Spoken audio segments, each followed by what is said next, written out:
Assalamu alaikum wa rahmatullahi wa barakatuh. This video is about reality versus hyperreality, Dawah online, and all that good stuff.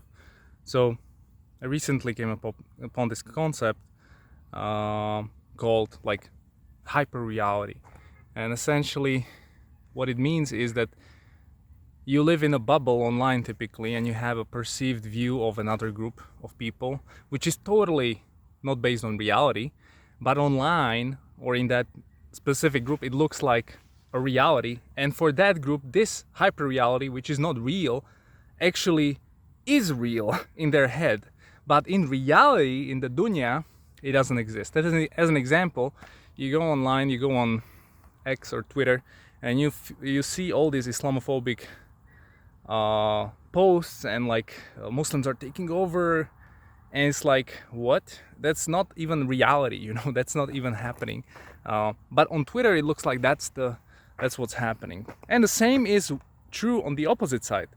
So there's a hyper reality that Muslims have. For example, they look at everything in the West as decadent, or like you are too far from God, or you are all gay people, or whatever. And essentially this couldn't be further from the truth. And actually it's quite the opposite sometimes, where people in Europe, for example, where I am, are more religious in some sense than some Muslims. Anyways, what I wanted to say is that this hyper reality is taking over our world.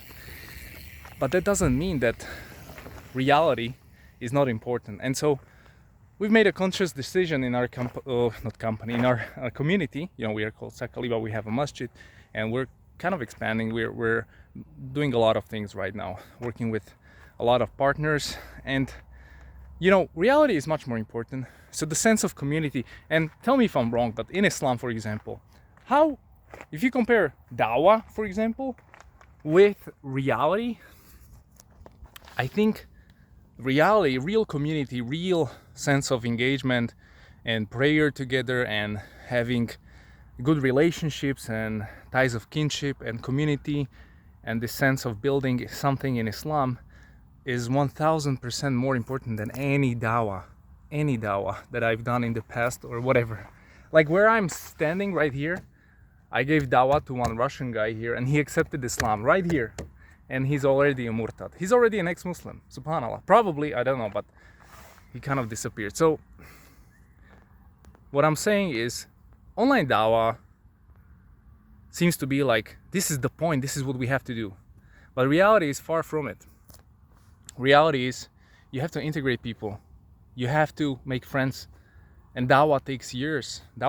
Education takes years. People change their minds, people change their aqidah, people change their behavior. Who's one day a Quranist can be the next day a Salafi. Who's one day a Salafi can be the next day Sufi.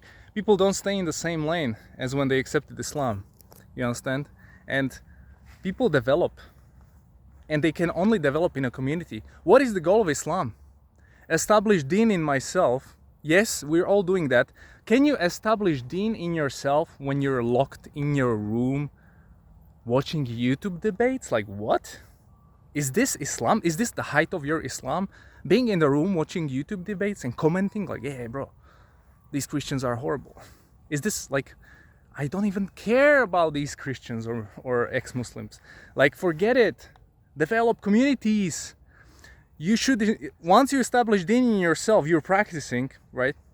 Alhamdulillah. This is just the beginning. Go ahead. Forget dawah. Start a masjid. Become the imam. Do whatever, not just like me, but like something bigger than me. Go and see where you live, like the society, the conditions, and then do something for your society. Even if you're in a Muslim country. If dawah is part of that, but then think about, what kind of dawah are you going to do? What is the point? What are you going to do? This is very important.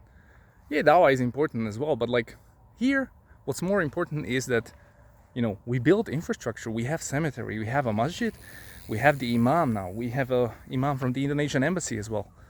We understand the boundaries. We have relationships with the government. These things will take us far away. In 20 years, where are we going to be? This is how you have to think. And maybe you're in a completely different environment within completely different set of circumstances, but you have to have a strategic goal, not like Dawah. What is the strategic goal for your community? To advance Islam. Because you establish a community. Like, look at the Sirah. Once you believe in Tawheed, once you establish your deen, you do your fard obligations. Then it comes, okay, now the community is doing it. We're all doing it together now.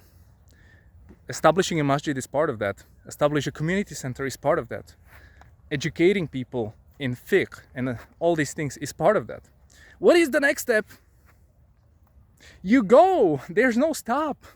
You just go. There's no limit in Islam. There's no limit. You can still improve your own self, first of all, and then your community, and have a strategic goal.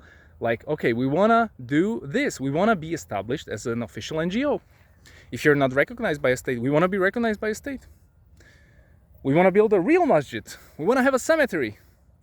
If you are in a Muslim country somewhere, what is your goal? We want to do this and that. You know, I know maybe you live in a dictatorship. I don't know, man. But like, still, there's things you can do. And you have to have a strategic view. And reality is important. Because at the end, reality will be the hyper-reality. Even if people live and prefer their hyper-reality view of the world. But in a sense, it makes no sense.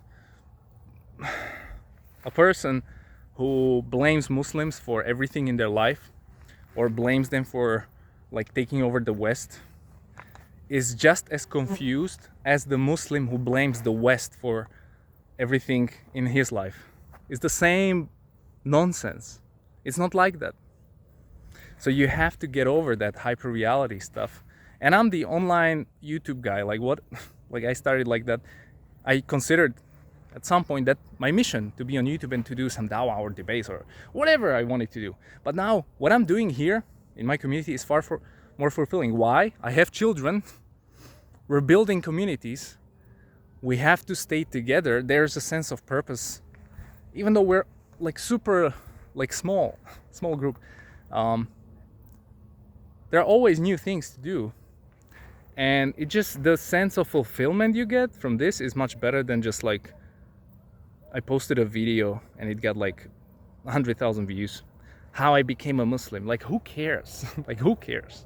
You know, yes, it's important, these reverse stories. And it was part of my journey as well. But I think you gotta progress, man. And reality is more important than Dawah. And reality is, Dawah is there to establish Islam. So establish Islam. If you feel like you don't want to be stuck in that Dawah space forever. Anyways, assalamu alaikum warahmatullahi wabarakatuh.